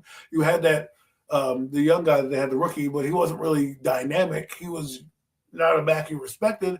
I guarantee you ask Jeremiah Love and you put him on the Denver Broncos right now, they're probably winning the Super Bowl. Even without Bo Nix. That's how impactful it could be. Jonathan Taylor, same thing. Once they went down, they still were a competitive team. Why? Because who was in the backfield? Jonathan freaking Taylor. So I hope Jeremiah Love comes through, and I hope that he produces because I think I think running backs kind of get forgotten, and Mac's right. They're not. I don't think they're dying at all. I think it's a new breed and a new garden of growth in the running back room. So I'm excited. He's a guy. If the Giants get him, I'd be happy. There's so many guys in this draft that I'd be happy the Giants got a 5. I don't know if I'm going to walk away and be like, oh, that was a bad pick, unless they pick somebody like that's, not. Yeah, I mean, I think they're sitting in a good spot. Sitting in a good spot where, like you said, realistically, I don't think there's a possibility to call a name that you're like, whoa, what the hell? You know what I mean? I think they are sitting in a good spot in that regard with some of the talent at the top end of this draft. But I just look back at it even a few years ago, like in the 2023 draft, when the Detroit Lions picked Jahmyr Gibbs at number 12, people were like scratching their head at the pick, like, what is going on? Why would they do that? Look now. Look at the results. You're getting on the field. That guy's already the best back in football. That people are scratching their head at them picking up number 12 overall. You go back and do that draft over again. Him and Bijan Robinson could have went 1 and 2. Now nobody should even bat an eye at it. No. You know what I mean? So Jahmyr Gibbs is a phenomenal player. I mean, we don't realize how good he is. But it's just like you said, the running back position just gets so disrespected. I mean, it's like now it's even to the point where it's almost like ball out of the backfield, Jameer Gibbs. Absolutely, I think against the Giants out of the backfield. He's scored the damn walk off, the damn touchdown right. Oh yeah, the 60-yard first play of overtime, first damn play, first fucking snap of overtime, right in the house, and put the Giants out of there. They don't have that. They had neighbors, but put the Giants. Oh, he was injured in that game, but put the Giants right out of their misery. And that was another one of those games where the Giants had it under control in the fourth quarter. Let the Lions get back into it in the fourth quarter, tie us up, go to overtime, and then first damn play of the scrimmage in overtime, Jameer Gibbs pretty much. That's what happens when you have explosive players like that. I mean, and he had a phenomenal game against the Giants anyway. He was tearing us up the whole damn game, to be honest. But what's going on, goofballs? You mentioned something about him. He's got a lot of power for a guy that's not like built like a power back. Like he'll run you over and put a shoulder in you. Like he's not afraid of contact. That guy, Jameer Gibbs. I think he's really changed the Lions offense where it first was built, around like Jared Goff and getting it to Amon St. Brown. But I really do believe Jameer Gibbs is now the star of that offense. Oh, he absolutely is. Absolutely. Really the build around him, because that game against the Giants, I don't think people understand how epic that was of a performance from a running back. I don't think I've seen a performance like that in a while where a guy just dominates. He made the Lions offense did nothing that game, and he was their offense. Like literally, he did everything. He caught the ball, he ran the ball. I think he had over 200 yards combined or plus of just receiving and rushing yards, in that game. And everybody else did nothing. And if they don't have Jameer Gibbs, they probably aren't winning that game against the Giants. They're probably not as good as they are going forward. So, yeah, man, I mean, the running backs, I think, like, we look at, like, Tate, right? Cardinal Tate, who I think also is in that top 5 conversation, even though, like, some people may not like him. The Giants need all of these positions that we're talking about. They need a linebacker. They need a running back. Like, I think Scatterboo is good. I think he should be the number one if you don't get a guy like Jeremiah Love. Real quick, Adam, just because you brought it up. In that game against the New York Football Giants, Jameer Gibbs had 11 receptions for 45 yards, which is, somewhat anemic on 11 catches. But he's running back, though. But he's a running back. He also carried the ball 15 times for 219 yards. And 2 touchdowns. That's what he did to the New York Giants in that. Let's put that in perspective. 260 yards. How many yards of offense did the Lions have in total? Let me find their team stats. They had. Where the hell is it? Oh, hold on. I can't. Oh, there it is. Total offense in that game was. Where the hell? Oh, 494 yards of offense in that game. 494 yards. 70 of those yards, 60 of those yards came from one man. 260 of those yards came from one man. They had damn near 500 yards. Half the yards came by one guy. That's how dominant he was in that game. Absolutely. You take that 250 yards away, and they're just a pedestrian offense. And let's be honest, that they got all that other 250 in the second half of the game. Most of that offense came because of the Jameer Gibbs. And it brings us to another point for the Giants. When I look at the Giants this year, I'm looking at middle linebackers, my main source of problem on the defensive side. But the offense, I need an interior lineman and I need another running back because Scatterboo needs a compliment. I know a lot of people love Tracy, and I'm sorry, I'm very hard on some of these players. Like Tracy to me he's okay. I'm not like losing sleep if I lost Tracy or anything like that.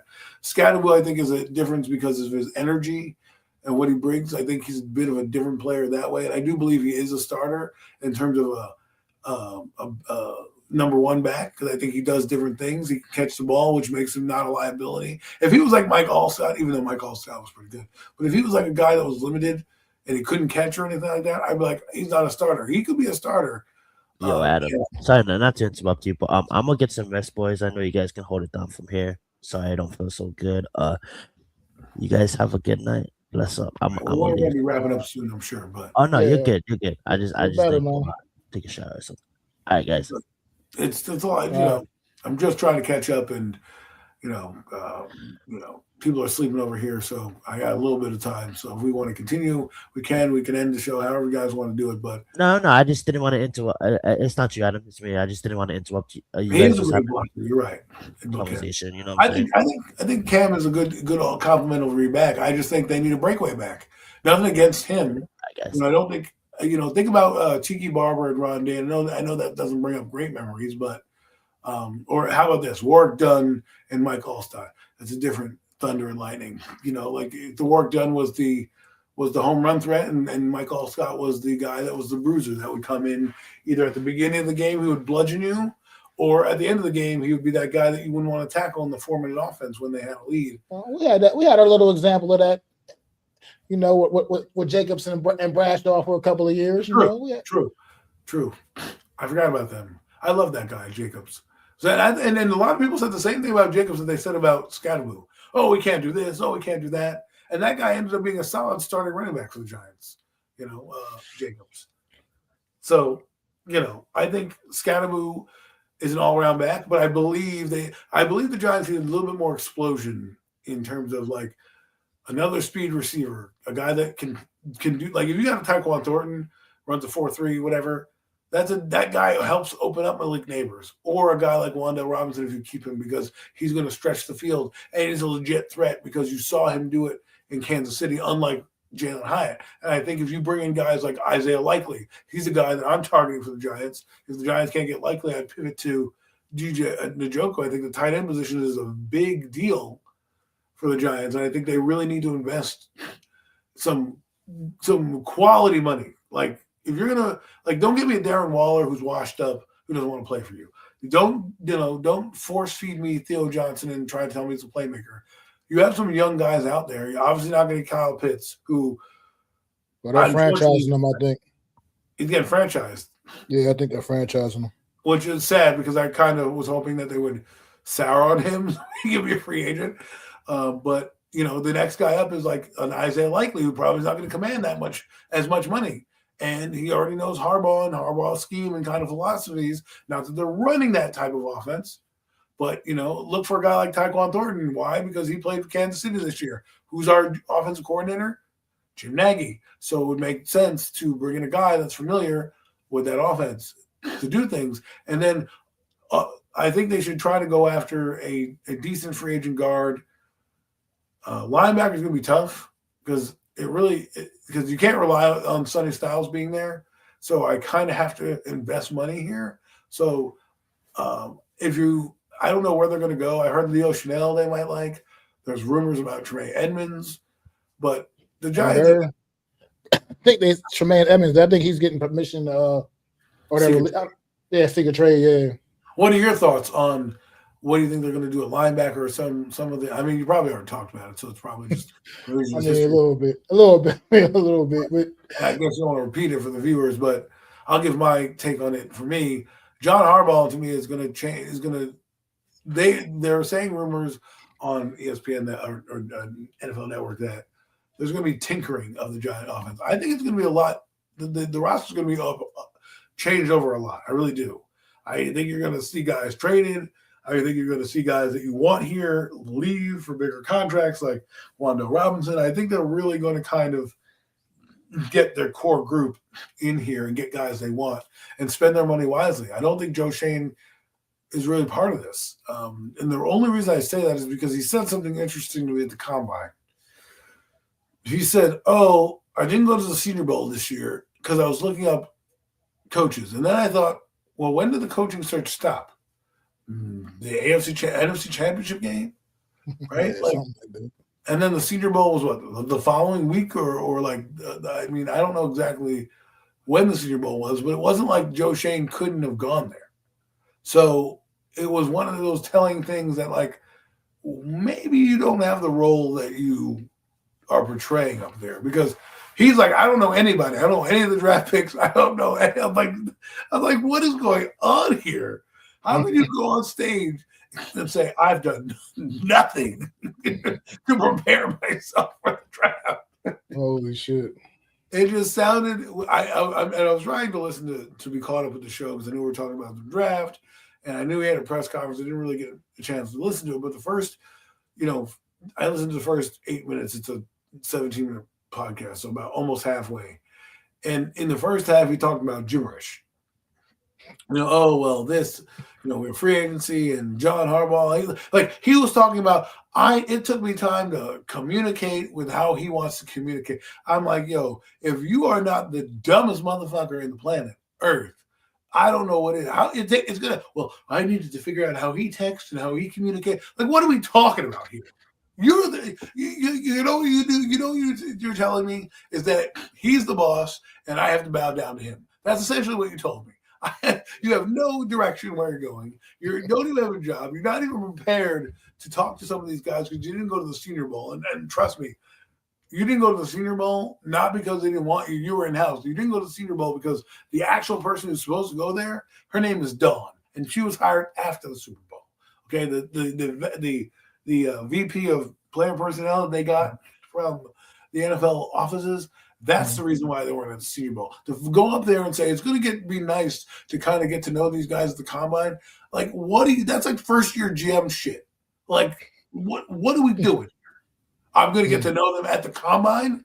Like, were you not? What were you doing for the past? Oh, I was looking for a coach. That's what you were doing? No, you looked at John Harbaugh. As soon as Harbaugh walked in the building, you should have been like, I'm going to the combine.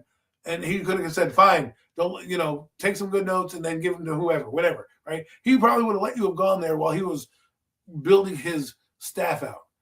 The fact that you went up there and legitimately told people that you didn't go to the Senior Bowl and this is your chance to really familiarize yourself with these players. I know you're a dead man walking. No one picked up on it. And then I sat there and I contemplated and I was like, wait, did anybody just hear what this man just said? Did anybody hear what he just said? He's getting another players at the combine. Like, I want you to have a list of guys that we are ready to interview at the not like, oh, I'm going to get to know these guys. We didn't really have a chance because of the Senior Bowl and we were looking for a coach and all this stuff. Give me a break. Well, I mean, he is Joey Shane, man. Look, he's going up there trying to save face. It is what it is, man. I don't even care about him. I think we all feel confident and understand that we think John Harbaugh will be having the final say in what goes on with this team, personnel wise, everything, and I feel more comfortable with that based off of what we've seen from Joe Shane. I at this point, I don't even want to really waste much energy on him. So do you think Kayvon Thibodeau gets traded? I think so. We were talking about that earlier in the show as well. Another thing we talked about earlier in the show was Thibodeau, and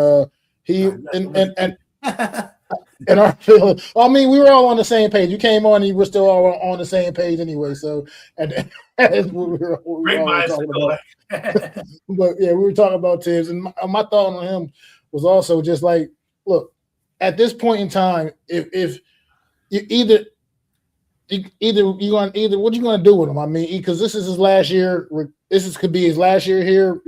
I mean, you can just lose him to free agency and get absolutely nothing for him, or why he has some degree of somewhat of value. Get something for him, man, and show him the door. I mean, if he's not I feel like you should already have an idea if he's truly part of your future plans, and more than needing to maybe see what he can do this year. And he might come out this year in his contract year and light it up for real. Just because, he has the capabilities. You've seen, like you said, flashes of it. You've never seen it strung together consistently with him, but you have seen flashes of some great stuff from him. So he has some degree of value. Like you said, he hasn't being number 5 overall pick. He hasn't lived up to that draft status, but he's also not a complete bust either. He's not that either. You know what I mean? He has some degree of like there's some teams that may hold him in a little bit of a higher regard too. You just never know. You got to dangle him out there and see what somebody might be willing to pay for Kayvon Thibodeau, man. Because if he's not part of the future, if he's not part of what you want to do for the future, then come on, let's move on. Let's continue to keep building this thing up. So do you think we see him on the roster this year? Like it's one thing to dangle him out there, but do you believe that? Because I believe the rumors that I think he's gone, and the reason I think he's gone is for two reasons. I don't necessarily agree with what you guys. I see flashes, but I see flashes against bad competition. Like I don't see like him dominating the Lane Johnsons of the world and all these other tackles. I don't see him doing that like a Brian Burns does. I see that when he plays a weaker tackle that he gets some playing time and stops run here and there, but I don't think he's that good. So my question is, do I wait for him to come back and have the contract year? Because now I'm in a conundrum. If I let him come back and in the contract year, I've got to pay him an exorbitant amount of money, and then I have to worry about a guy down the road in Abdul Carter who's also going to need a lot of money, and not to mention Brian Burns, it's a good problem to have. Or do I trade him now and get something for him instead of just letting him walk? Because I feel John Harbaugh is going to want to make a splash. For whatever reason, I think he's going to look at the tape and be like, this guy is expendable. Because when I look at the tape of Kayvon Thibodeau, last year his body language told me he didn't want to be here. Just in the games that he was there, I didn't see the interaction that I normally saw. I think he was playing for himself, to be honest with you, because probably the defensive coach sucked. But the point was I didn't see the same fire and desire that I saw as a rookie. So to me, I don't think we see him in 2026. I think legitimately they're going to, if they get something like a second-round pick or a player swap, they'll do that, for him. I don't think he's going to be part of this team next year. But perhaps even wait till the draft and use him as momentum in the draft to do maybe we don't have a third-round draft pick. We don't. Right. Maybe potentially package him in some kind of way where we could, if you want to, for draft positioning, moving up or back, whatever you need to do with somebody. I just think I agree. At this point, because from what I can see, I don't necessarily see him as part of the long-term future of this team at this point. Now, that's just being honest about it. I don't completely don't like him. I think he could be a good depth piece at this point, but that's about what it is with him. I feel like more so, not the guy like you said, not what you think you're going to get out of a guy that was picked number 5 overall in the draft. Take a kid in that same draft class. The kid will want number 1 overall. Obviously, we did that draft again. Probably Aiden Hutchinson will probably go number 1 yes, overall. Obviously, yes. But at the same time, Walker's got off to the very slow start, man, has picked it up the last couple of years. Like it's the light bulb is kind of coming on with him, whereas I'm still not quite seeing that all the way with Kayvon Thibodeau. And that's what's been a little more disappointing for me with him when it comes to him. I think he's done some good stuff. He's put some good tape out there, but he does have the talent. He has the physical tools. From the physical standpoint, he's our biggest edge guy on the edge. Right? He's definitely by far our biggest edge guy. It's just that I don't know. It's just something's not there. I don't know what it is. I can't pinpoint it. Well, the thing is, I wanted to see the guy who was screaming his head off when he was drafted by the Giants on draft night, when he got on stage and he was basically just so hyped that you're like, man, I hope this guy does well. And now you're looking down I'm looking down the road and I'm like, Abdul Carter had more of an impact last season than Kayvon Thibodeau, and his impact wasn't felt till the end of the games, but it was different. Like he had these sacks, and he did it consistently at the end of the season. It wasn't like, against the Commanders that one game. No, he started to stack games, Carter, and he already had pressures and things like that. And you clearly see where he's going. Brian Burns he's had 2 seasons of 1 last year, 16 and a half sacks. Last year, that's what you want to see out of your edge rusher, top 5 guy. That guy was drafted 19th overall. And why I say this is because when we talk about draft picks, right, we always put quarterbacks and other positions above things. Like we don't draft we can't take a quarterback after the first round, right? That's forbidden. You don't want to do it. But I can find an edge rusher, if I do it right in the 3rd and 4th round, I can do it. It's been proven. And so for me, when I see a guy that's in the 5th overall pick, I need a guy that's going to be like a Will Anderson. I need a guy that's going to be like a Von Miller. I need a guy that I know that out the gate, is going to be disruptive. Even Carter, I think, had a better rookie year overall than Kayvon, even though the numbers may not be the same. I can see the impact that Carter's had. And so for me, Tibbs he's good. He is a good player. I don't think if you were to redraft him in the draft and gave the same careers, I don't think he makes it into the top 10. If you want to be honest with you, absolutely not. Absolutely not. There were some things on his tape where they said that he was lazy, and I'm not saying he's lazy, but I just don't see the desire that I do see in Brian Burns. Like Brian Burns, to me, is what I want Kayvon Thibodeau to be. He just is just a menace out there. Like, he's not always the best one out there physically, and he does get beaten here and there, but he makes his presence known. And you're like, oh, there goes Brian Burns. He's made a sack. Now, he does get worn down. That's the one thing I will say about Brian Burns that I do see him is that he just is not big enough to hold up against, going against tackles every day in and day out, hour after hour. I think he's a guy you need to move around and kind of get him freed up because he does get, I just think, worn down. And nothing against him, but that's just his body type. It's a thinner kind of body type, long, lanky kind of guy. But when he's wiry. yeah. And so when you're kind of like, I don't know if you agree with me or not, but that's how I feel about Burns. It's like every time I see him, it's like he puts it all out there, and it just, as the game wears on, sometimes he's so beaten up because he's taking on double and triple teams because guys like Thibodeau can't do shit, that by the time the end of the game when we really need him there, he's kind of just gassed. Well, I think one thing with like a Thibodeau type is like, when you're in college, man, and obviously if you're NFL talent, which he obviously was as he got drafted very high in the NFL draft, sometimes it's just you're able to just, even with some of the most basic and simplest things, you're just that much better than the guy in front of you. But now at this level, it's easy to get exposed. And I think that's what he kind of falls into that category of a guy that doesn't really necessarily have a lot in the repertoire. And it's just not enough at this level. You gotta bring something to the table, man, a little more than what he's doing. And it's just, he's lacking a little bit. And like I said, I don't think he's a terrible player. Like I said, I think he's a good, solid depth piece for sure on pretty much any roster, but that's pretty much what he is at this point. He's not, like you said, he's not that star that he should be. Or that you want him to be. You want him to be, yeah. I mean, that he's just not that. And he's not unworthy of being in the league, or he's not like that kind of terrible, you know what I mean? But he's just, I think he needs to change the scenery, to be honest with you. Maybe it could be that. Because I don't know what it is, but sometimes his body language to me speaks volumes on a lot of things. Like, and that's something else that you just bring like that. Also, that's a good point. Body language. Also, these guys come in, like he went to the University of Oregon, great, one of the premier college programs in the nation. I mean, these guys ain't used to losing. Some of these guys, man, right. And a lot of these guys, and they don't really know what that's like. And they come to a team as bad as the New York Giants have been. It's like this is something different to get used to, and maybe some guys just can't really get that out of their head as well. All of a sudden, now I'm like a loser. Now all of a sudden, being part of this losing shit all the time, and maybe even that has an effect on some of these guys' mental. Oh no, I agree with that.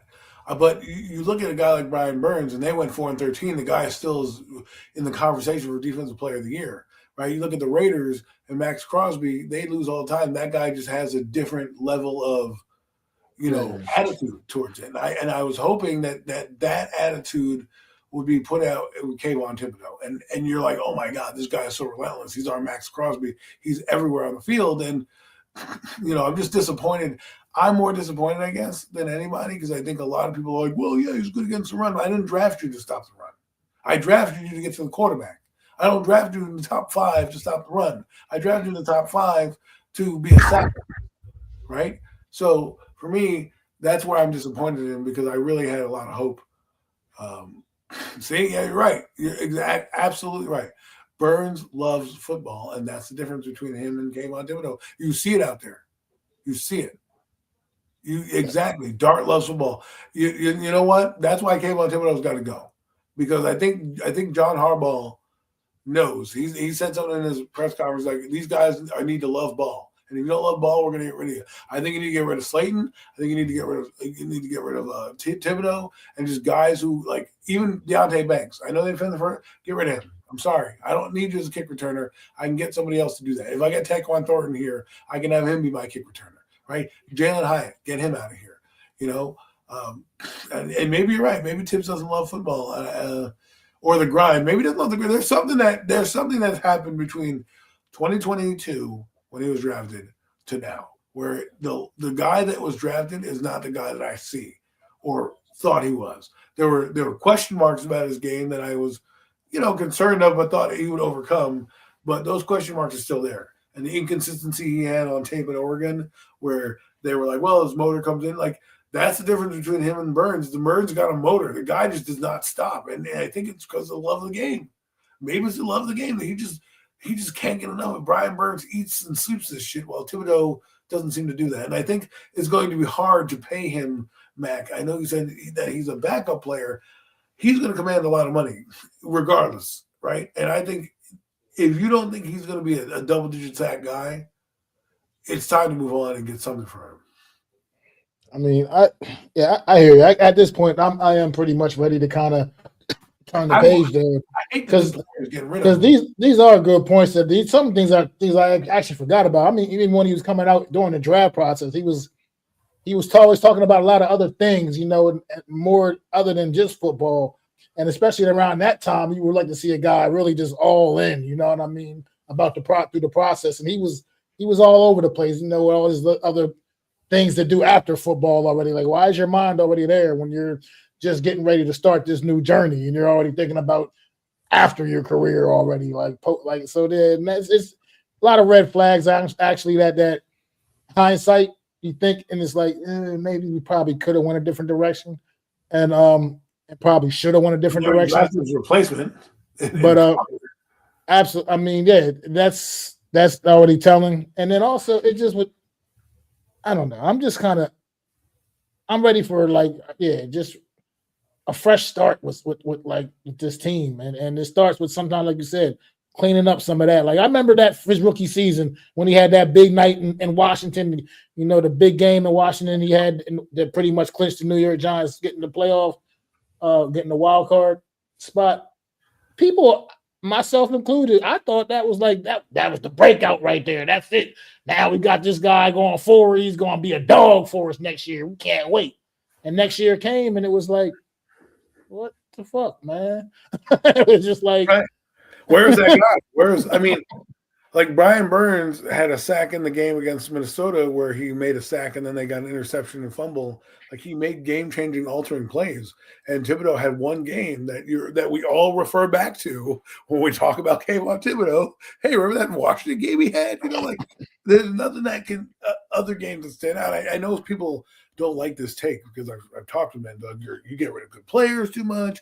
You're so hard on these players. And I'm just telling you like I see it, and I'm just calling how it is. Like I'm not trying to tell you that Wan'Dale Robinson, is the greatest thing since sliced bread. I'm telling you why I don't want to pay him, or why my thoughts on why that guy shouldn't be here. If you don't have to agree at all, right? Kayvon Thibodeau, same thing that I'm seeing. If you love him and he's your favorite player, or you want to wax poetic about him, by all means do that. But I just have to tell you how it is and how I think. And part of my thought process is where you're drafted. It matters. Why do you think Daniel Jones still has a fucking job in the league? Because he's drafted in the top 10 of the draft. And that holds merit when you're going to your resume and they're going through people, because as long as you're on the plus side of 30, you are going to get a job because some coach is going to be like, oh, that's going to be me. I can fix him. And you're going to take a chance. Look at Chase Young. Chase Young had to basically cast off from Washington to go to New Orleans and barely be the player that he's supposed to be drafted. This year, he had a solid year. Not a great year, but he had a solid year. Like, all right, is he the guy they drafted, second overall? No, he wasn't. He was a guy that had the physical measures. And this is the last thing I want to say before we, kind of end this, because I know it's going long and you guys, Max being a sport, staying on with me. Now, potential. Michael Jordan said something today that, or in an interview that was aired years ago, but he said something that rung with me. He's like, a lot of players these days get paid off of potential. And I think when free agency comes, you need to pay a guy off of what he's done and what you think he might do because of what he's done. And a lot of times they don't do that. They base it on the potential of, like Brian Burns. When I signed him to a $150 million contract, when I got out of 2025, that's what I expected to get out of him every year because that's what I saw in him, right?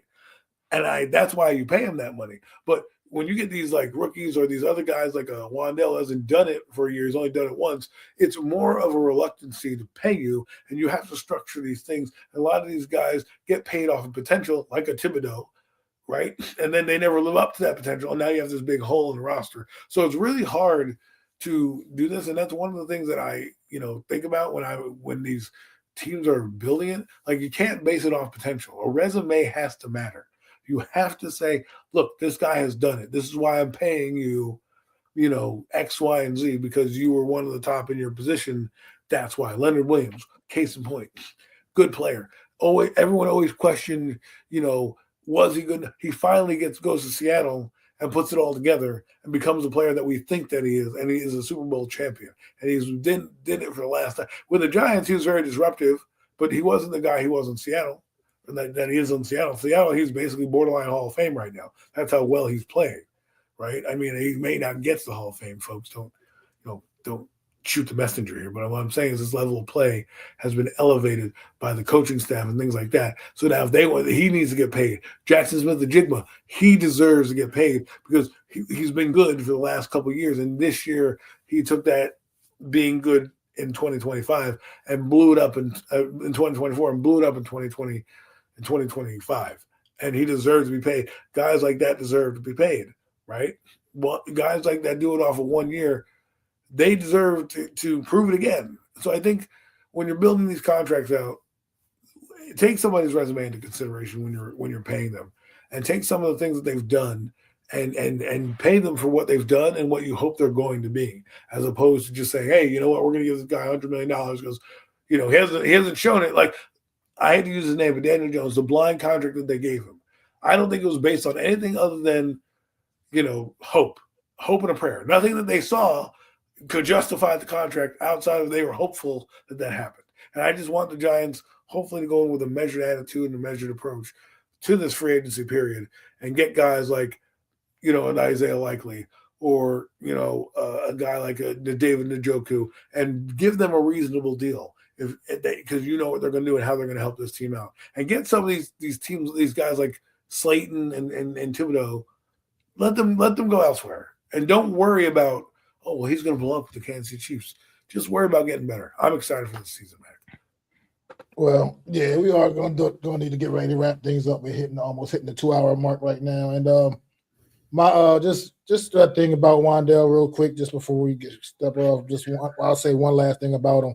Talked about him earlier a little bit, and I said I wouldn't mind retaining them, but I just think the issue is going to be the price tag, man, and the money's not going to work out. I think he's going to be commanding a little bit more money than the Giants can really afford to be able to pay him, and so I think for that reason alone was why we're going to probably end up losing out on him in the offseason once free agent starts in a couple of weeks. I mean, because technically, I'm looking through the free agency rankings.